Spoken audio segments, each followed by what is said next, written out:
Israel Adesanya has lost 3 out of his last 5, but is Imavov going to make it 4? Before I get into that, if you're new here, make sure you subscribe as I have brand new videos every single week. So fight week is here and I'm going to make my predictions for UFC Saudi Arabia. In the main event we have Izzy versus Imavov, and Izzy's first non-pay-per-view fight since 2018, though this is a Saudi fight night and these tend to be much bigger than normal fight nights because they pay the big money. Izzy should win this fight. He has far more experience at the highest level. His last 11 fights were all title fights. It shows the quality of the matchups he's had. But I do worry for Izzy. Now though, he's hit that cursed 35. He looked terrible in his fight with Sean Strickland and he's coming off a loss from Dricus du Plessis. Can Imavov take advantage of Izzy's bad run? Imavov isn't a fantastic grappler or anything like that, but he's fairly decent, and if he at least threatens a takedown, he may be able to stop Izzy from advancing, but I don't think that's going to be a big issue for Izzy. He's not really an advancer. He doesn't pile on the pressure. He's a precise counter striker, and I don't think we're even going to see Imavov grapple. I think this fight is going to stay on the feet, and if it does, it's going to be an Izzy decision.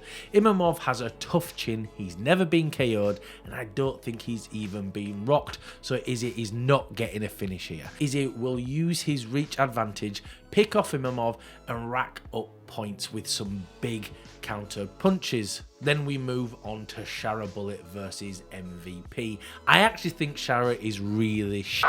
This is a hype train that is seconds away from coming off the tracks. But MVP is much older now than Shara, and he's fighting a weight class up for some wild reason. MVP should stick to welterweight. He has no need to move up and give Shara the advantage when he doesn't need to.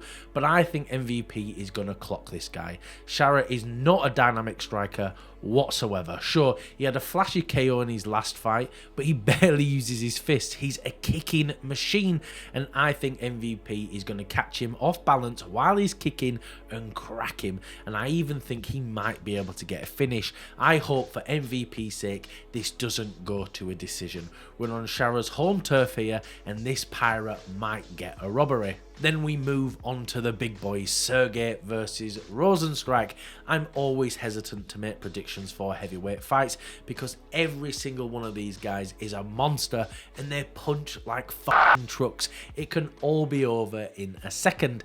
I think technically Rozenstruik is the better striker. He comes from that kickboxing background, and Pavlovich has just come off 2 losses, but Pavlovich has fought some of the real killers in this division, and he's not just going to stand there and let Rozenstruik move around.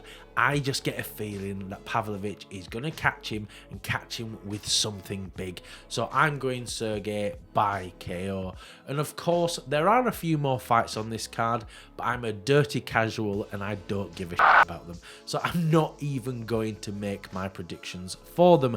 But thank you everyone for watching. If you can like, comment and subscribe, it really does help the channel out.